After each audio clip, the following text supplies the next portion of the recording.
and foremost, we have a solemn anniversary to commemorate here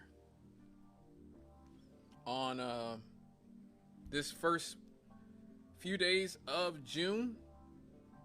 I guess this would be the first week of June. Is this week the first week of June, or is next week the first week of June? Well, I'll figure that out. Okay, but the first few days of June, as always, mark a very solemn and tragic moment in American history. So we're gonna go to the video really quick, and then I'm going to come back on the flip side. Throughout the mayhem, thousands of black Tulsans were rounded up and confined to fairgrounds and ball fields. The National Guard imposed martial law on June 1st. Thereafter, black citizens were required to carry identity cards. The rampage lasted an estimated 16 hours. It ended on the evening of June 1st with more than 35 square blocks of the district destroyed. 10,000 black people were left homeless and destitute. Hundreds were injured. The precise number of dead is unknown. Estimates range from 39 to 300. After the massacre, hundreds fled to towns around Tulsa or to other states. We also know that there were those who were murdered and buried in mass graves. The third group were those who were taken and put into internment camps. So this is what happened to the black community, and one has to stop and think what that means. The devastation of losing your home, your business, family members, and then to walk out of these internment camps and have to rebuild. It's unclear as to whether or not we'll ever know the identities of the perpetrators, but let's remember, when we talk about the direct perpetrators, we're talking about thousands of folks, a large segment of the white male population in the community. We know through ancillary evidence that parts of the leadership of the community were at least complicit in what happened. We know, for example, that the Tulsa Tribune, the daily afternoon newspaper, published a series of incendiary articles and editorials that really fomented hostility in the white community against the black community. Despite the unprecedented horrors of May 31st and June 1st, no perpetrators were charged or tried. Indeed, the victimized community was blamed. After the massacre, a grand jury made of 12 white men appointed by the governor indicted a number of black citizens for the massacre, the riot, they called it, and some whites as well. But in the end, the grand jury effectively blamed it on the black community of Greenwood. The Tulsa City Commission issued a report 2 weeks after the massacre. In it, Mayor T.D. Evans was unequivocal. Let the blame for this Negro uprising lie right where it belongs, on those armed Negroes and their followers who started this trouble and who instigated it. We've since unearthed the City Commission meeting minutes from that era, as well as the meeting minutes from the Chamber of Commerce from that era. What you see in both is almost immediate recognition after the event happened of shame and embarrassment, and a desire to try and cover it up, believing, I think accurately, that it did not reflect well on Tulsa.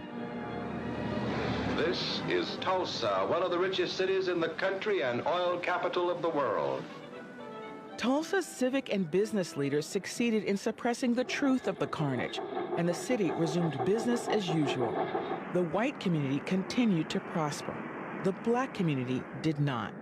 For decades, massacre survivors and their descendants sought compensation for their losses from city government and insurance companies to no avail.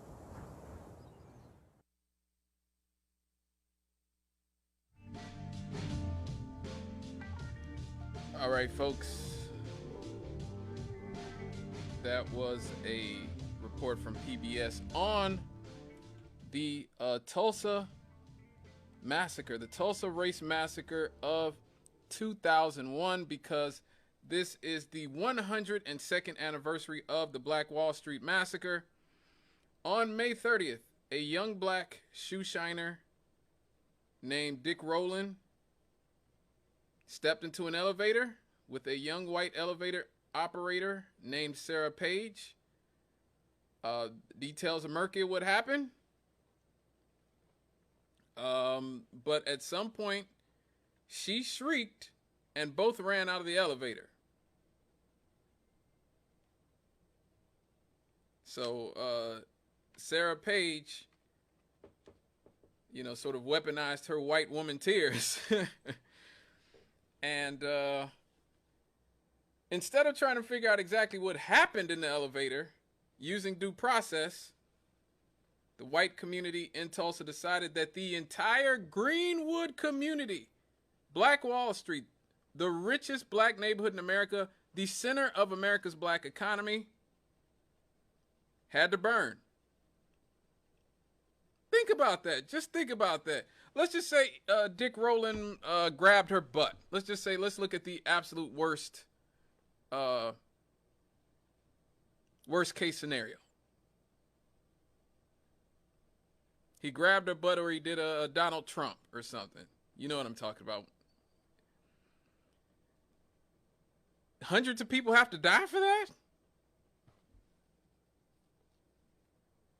Does anybody have to die for that?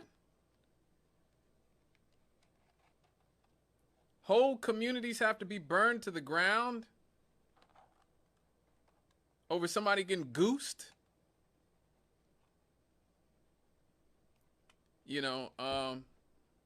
I'm not saying that it was right. It's right. I'm not saying that he did it. I'm just saying, but even if the absolute worst case scenario happened, still, it's a horrific overreaction. So the richest black community in America was reduced to rubble, with officially 21 African-American deaths, but it is much more likely that 300 black people perished in what was, for lack of a better term, a terrorist attack, because that's exactly what it was. Black Tulsa was terrorized by a mob of racist white fury. Now, they tried to fight back, but they were outgunned, outmanned, and the whole community burned. And for over 100 years, the black community in Tulsa has not recovered from the Greenwood Massacre, the Black Wall Street Massacre of 1921. A lot of people did not even know about the Greenwood Massacre. I didn't know about it until about a decade ago or so. A lot of people just found out about it. Apparently, there was a TV show called The Watchmen on HBO. I've never watched it because I don't watch superhero stuff. I'm not a big fan of the superhero stuff. Outside of Black Panther, that's the only, or the X-Men.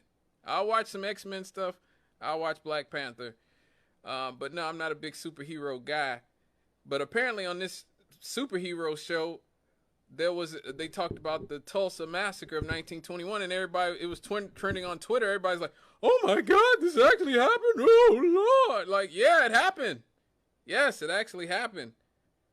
So a lot of people are just now finding out about this. One thing I didn't know until a few years ago, and it shows you how, things be right under your nose and you don't even know about it. I've listened to the Gap Band my entire life. The Gap Band. Charlie Wilson and his brothers. I've listened to, I play those songs here on WLTH all the time. From the Gap Band. And at no point did I ever know that GAP, the GAP in the Gap Band, stood for Greenwood, Archer, and Pine. Those are the streets that burned during Black Wall Street.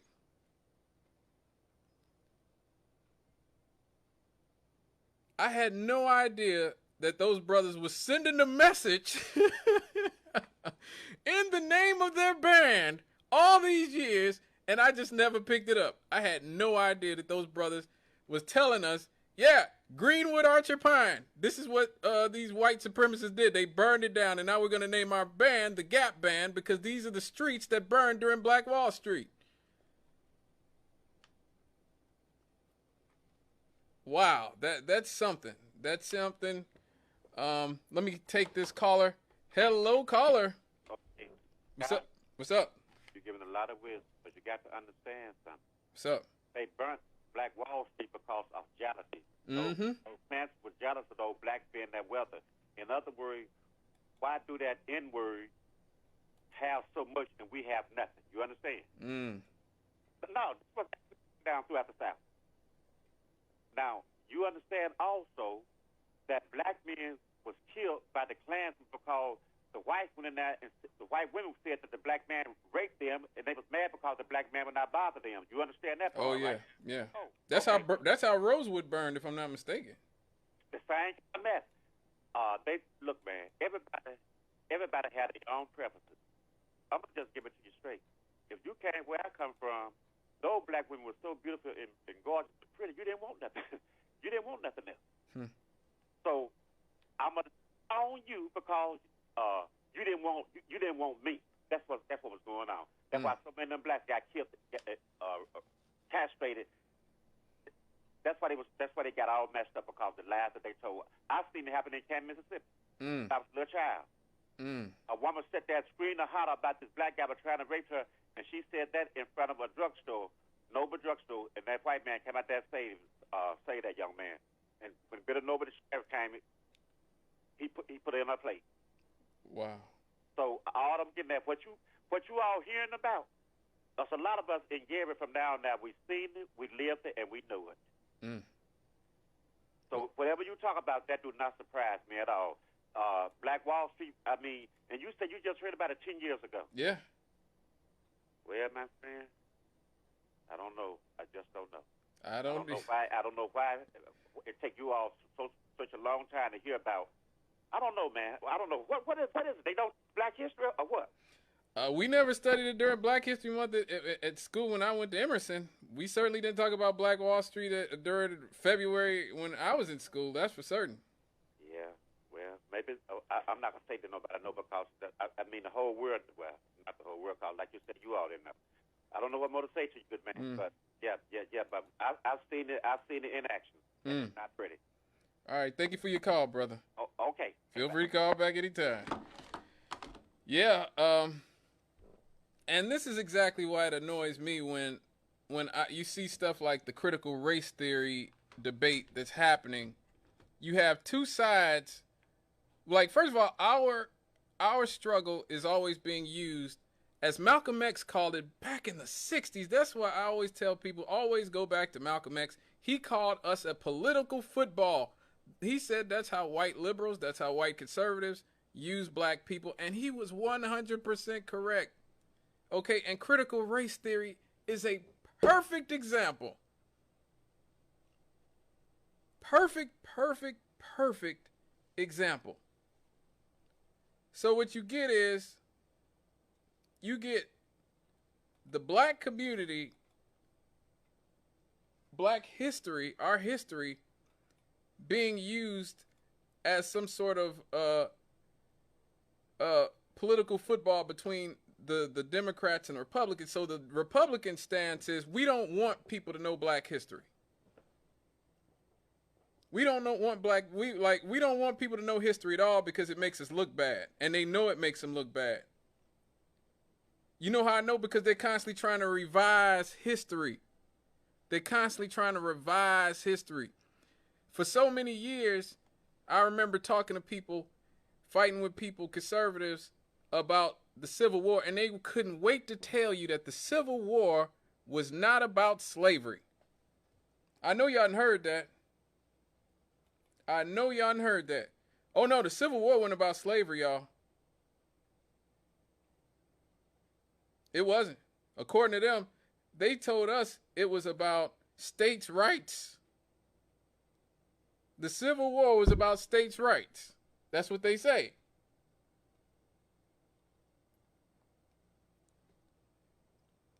So they'd say that for years. It's not about, Civil War wasn't about slavery, it's about states' rights. The Civil War wasn't about slavery, it's about state rights. So now we found the Declaration of Secession from Mississippi and South Carolina, the first two states to secede from the Union before the Civil War. And why did they say that they were seceding? Slavery. They literally spell it out in the documents, their articles of secession.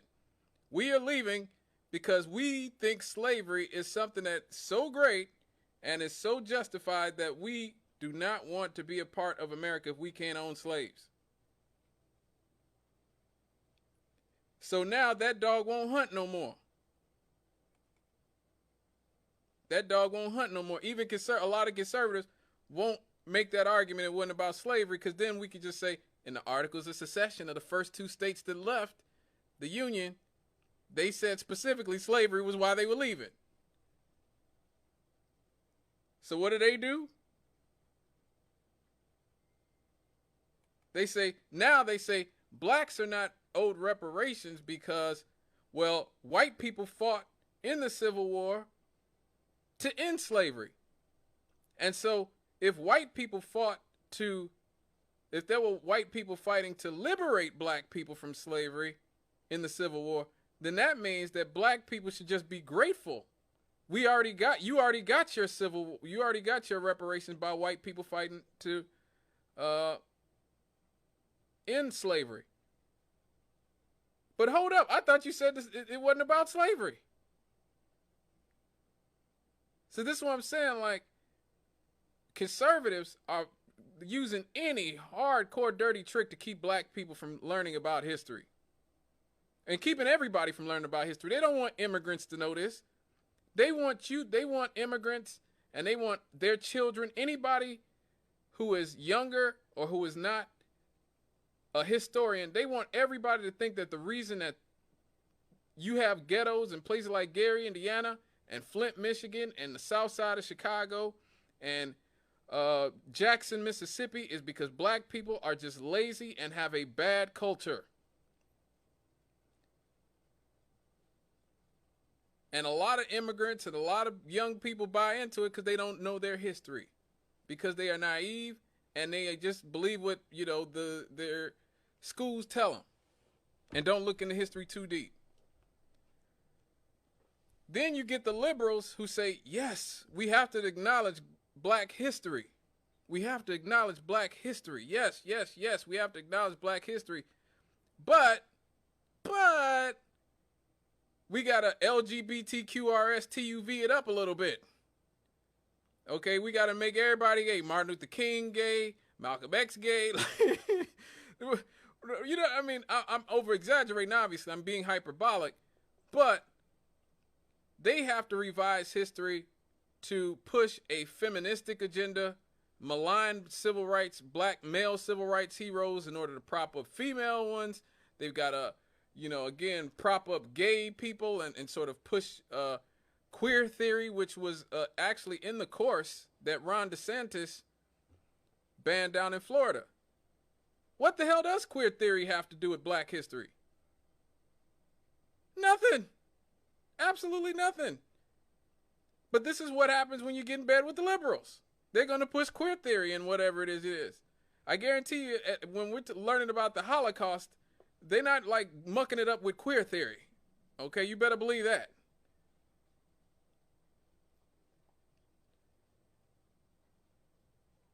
So what you get here is, it's a double-edged sword. You damned if you do, you damned if you don't.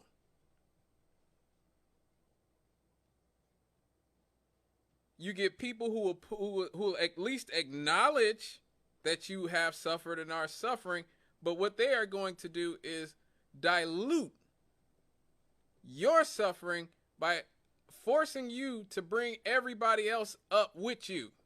Bring it to essentially pimp out your movement for everybody else.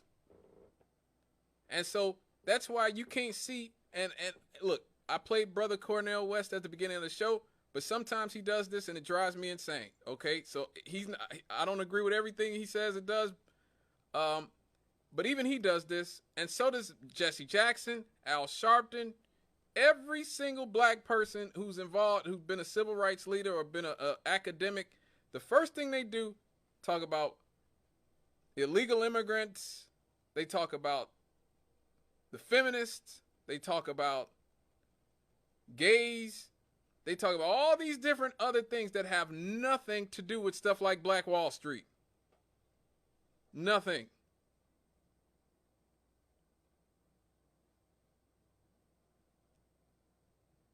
And they create this atmosphere where if you don't agree with certain lifestyles, you are the equivalent of the people who burned down Black Wall Street.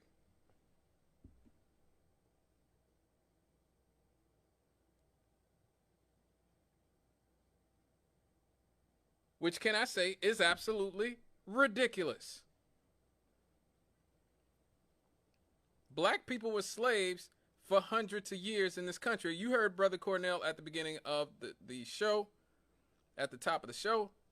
We were slaves for centuries, had 12 years of somewhat of a democracy between 1866 and about 1878 during Reconstruction. And then for 100 years after that almost, we had the Black Codes and Jim Crow. Intergenerational poverty.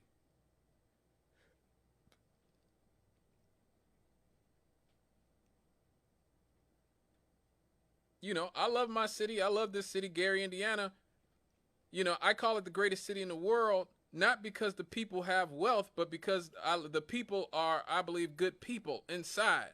But I know that this is a city that has suffered because it is a black city.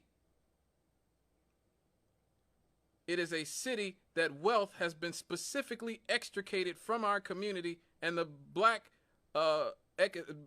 worker base has been directly exploited.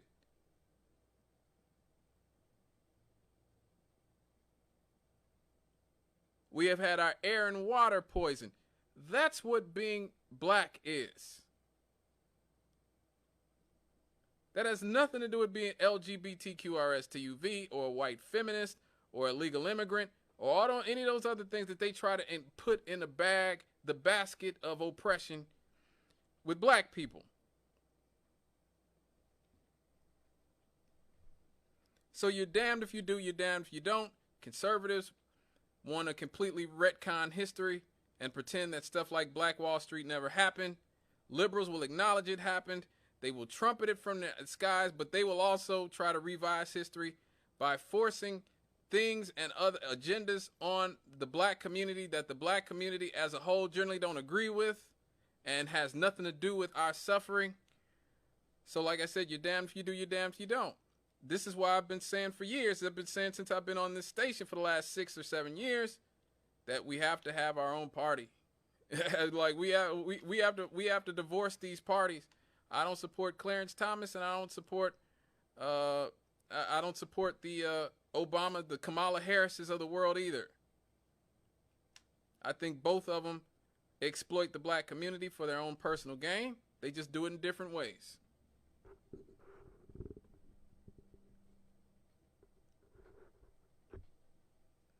They're both using us as a pawn in their political football game. All right, folks, I got to go to my first break. It's already 6:35. Already. Please give me a call, 219-885-1371. That number again, 219-885-1371. If you got something to say about Black Wall Street, or my next topic, I'm going into Black Lives Matter.